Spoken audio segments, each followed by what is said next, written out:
Assalamualaikum warahmatullahi wabarakatuh. Perkenalkan, nama saya Bidan Umi Rodia. Saat ini saya sebagai mahasiswa Magister S2 Kebidanan di Stikes Dharma Husada Bandung. Hari ini saya akan memberikan konseling dan penyuluhan tentang pemeriksaan 10T pada masa pandemi bagi ibu hamil. Apa yang dimaksud dengan pemeriksaan 10T? Mari kita simak di sini.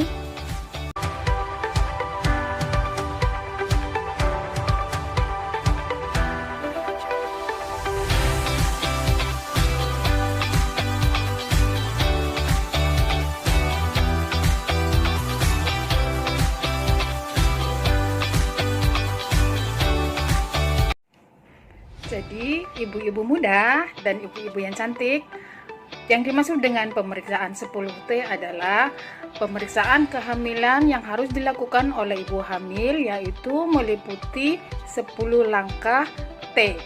T yang pertama adalah pengukuran tinggi badan dan berat badan.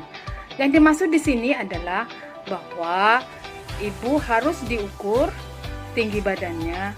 Kenapa begitu? Karena dengan mengukur tinggi badan, kita akan tahu bagaimana proporsi dari panggul kita. Ini biasanya kita lakukan untuk ibu-ibu yang masih anak pertama. Kalau sudah kedua kan kita sudah tahu kalau dia sudah pernah melahirkan. Jadi tidak diperlukan lagi. Kemudian yang kedua adalah berat badan. Berat badan kenapa harus ditimbang? Karena peningkatan berat badan yang terlalu banyak itu juga tidak membuat ibu-ibu menjadi lebih sehat, karena ada standar yang harus diketahui oleh ibu-ibu bahwa berat badan yang meningkat pada kehamilan biasanya di usia 4 bulan. Setelah 4 bulan sampai 9 bulan, setiap bulannya kenaikannya minimal itu 1 kilo. Berarti kalau kita tahu sampai 9 bulan, kenaikannya berarti antara 6 sampai 7 kilo itu minimal. Gitu ya teman-teman ya.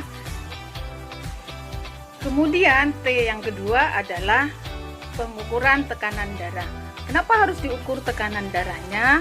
Karena tekanan darah normal pada ibu hamil adalah 120/80. Bila tekanan ibu-ibu lebih dari itu, maka kita harus mencurigai adanya hipertensi pada kehamilan atau keracunan kehamilan. Jadi, ibu-ibu harus bertanya pada bidannya berapa pemeriksaan tensi darahnya, biar ibu-ibu tahu apa yang harus dilakukan setelah mengetahui apakah tensinya normal atau tidak. Yang ketiga adalah pemeriksaan lingkar lengan atas. Apa yang dimaksud dengan pemeriksaan lingkar atas? Lingkar lengan atas yaitu untuk menunjukkan apakah kita termasuk wanita hamil yang KEK atau KEK. KEK itu kurang energi kronis.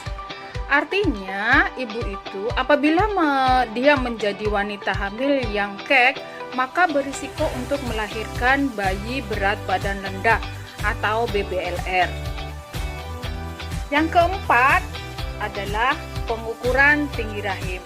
Kenapa harus diukur tinggi rahimnya? Jadi tinggi rahim ini kita berguna untuk mengetahui apakah pertumbuhan janin yang kita kandung itu sesuai dengan umur kehamilan. Karena kalau kita tidak sesuai dengan tinggi rahim, maka di situ kemungkinan misalnya bayi itu kurang gizi di dalam uterus kita, atau bila dia lebih, kemungkinan terjadinya kembar pada kehamilan kita. T yang kelima adalah penentuan letak janin atau presentasi janin serta perhitungan denyut jantung janin. Jadi apabila di trimester 3, jadi sekitar usia kehamilan 7, 8, 9, kepala bayi kita belum masuk ke dalam panggul, kemungkinan yang akan terjadi adalah yang pertama, dia bukan letak kepala, artinya dia sungsang. Kemudian yang kedua adalah kemungkinan bayi kita terlalu besar sehingga tidak bisa memasuki panggul kita. Setelah itu kita harus mengetahui berapa denyut nadi bayi kita. Kita harus menanyakannya ke bidannya berapa denyut nadinya. Karena denyut nadi yang normal bagi janin adalah 120 sampai 160 kali per menit. Apabila kurang dari 120 dan lebih dari 160, berarti itu indikasi untuk segera dirujuk kepada instansi terkait atau rumah sakit terdekat. Yang keenam adalah menentukan screening bagaimana posisi dari status imunisasi kita. Apakah sudah sampai ke 5T? Kalau sampai ke 5T, nanti pembelajaran ada sendiri tentang 5T. Jadi bidannya harus mengetahui apakah ibu sudah imunisasi sampai ke 5T atau tidak. T yang ketujuh adalah minum tablet tambah darah.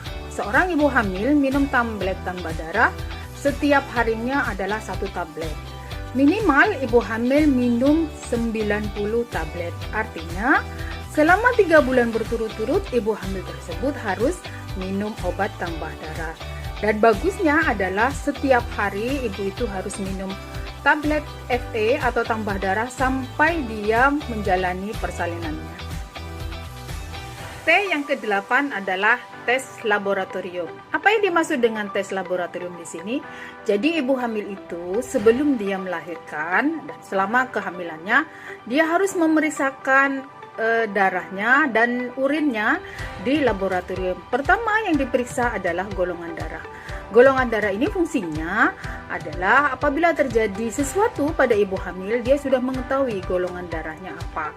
Yang kedua adalah tes urin. Jadi kencing ibu hamil diperiksa di laboratorium untuk mengetahui apakah ada protein urin atau tidak. Protein urin ini termasuk tanda-tanda keracunan pada kehamilan yang sangat membahayakan bagi ibu hamil.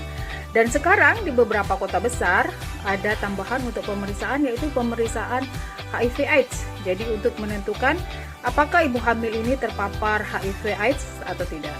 Kemudian juga diperiksa hemoglobin. Jadi sel darah merah dari ibu hamil itu normalnya adalah 12 gram persen. Jadi kalau ibu hamil itu di bawah dari 10 gram persen, maka sudah dikategorikan sebagai anemia pada ibu hamil. T yang ke-9 adalah pemberian konseling oleh tenaga kesehatan bagi ibu hamil yang memeriksakan diri kepada tenaga kesehatan.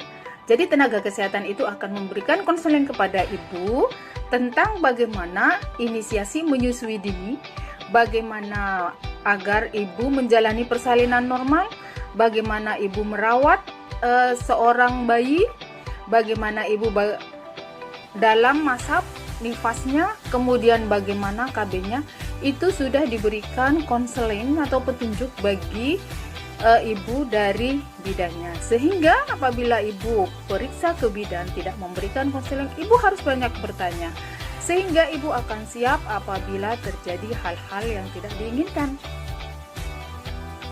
T yang ke-10 adalah pemberian konseling dan tata laksana pengobatan. Jadi kalau ibu-ibu hamil mengalami sakit dan lain-lain, ibu jangan mengobati sendiri. Ibu harus berkonsultasi dulu kepada bidan dan dokter terdekat atau tenaga kesehatan terdekat sehingga ibu tidak salah langkah.